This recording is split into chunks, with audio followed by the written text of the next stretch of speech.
ગુજરાત નિર્દેશાલય રાષ્ટ્રીય cadet core એનસીસીના વિદ્યાર્થીઓ સાબરમતી આશ્રમ અમદાવાદથી દાંડીના તટિયા ગામ સુધી ઐતિહાસિક દાંડી યાત્રાનું પૂર્ણ પ્રદર્શન કરી રહ્યા છે, જે આજરોજ પાદરા તાલુકામાંથી પસાર થઈને કારેલી ગામ ખાતે પહોંચ્યા હતા, જેઓની સાથે કેટલાક આર્મી જવાનો પણ જોવા મળ્યા હતા।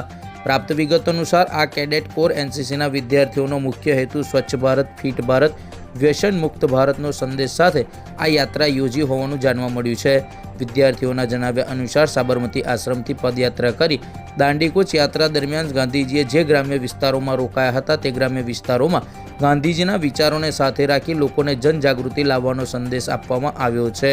આ યાત્રામાં આજે પાદરા મુજપુર બ્રિજ પાસેથી પસાર થઈ રહી હતી, ત્યારે શિસ્તબંધ પસાર થતાં એનસીસીના વિદ્યાર્થીઓ અને આર્મી જવાનોએ ભારે આકર્ષણ જગાવ્યું હતું।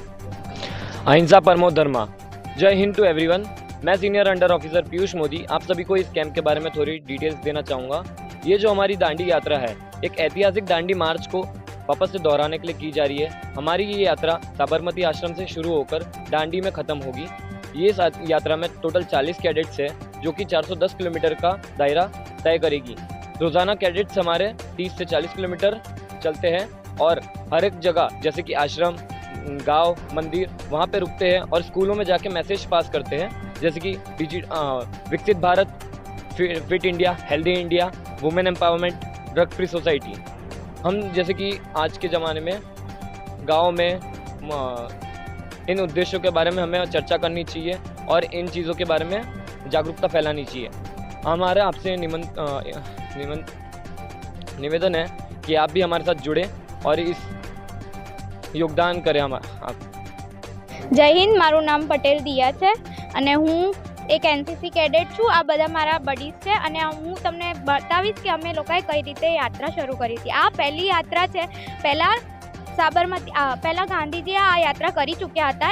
એમનો ઉદ્દેશ્ય એ હતો કે અંગ્રેજોના ખિલાફ જઈને મીઠા ઉપરથી ટેક્સ હટાવો। અમે બી આ યાત્રા સેમ કરી રહ્યા છીએ, પણ અમારો મુદ્દો અલગ છે। અમારો મુદ્દો એ છે women empowerment, fit India, national integrity. અત્યાર સુધી અમે જેટલા ગામે ગાંધીજી રોકાયા હતા અમે એ બધા ગામેથી જઈને આવ્યા અને એમના વિશે જાણ્યું છે, જેમ કે નવા ગામ છે, માતડ છે, કનકાપુરા છે। આ બધી જગ્યાએ ગયા હતા અને એમના વિશે જાણ્યું હતું કે એમણે શું કર્યું હતું। અને નવા ગામે ગયા ત્યારે અમને એવી ખબર પડી કે એવું સ્પેશિયલ ચિહ્ન છે ત્યાં જે ગાંધીજીએ બનાવ્યું હતું, જે બધા ધર્મોને ભેગા કરે છે। જય હિન્દ।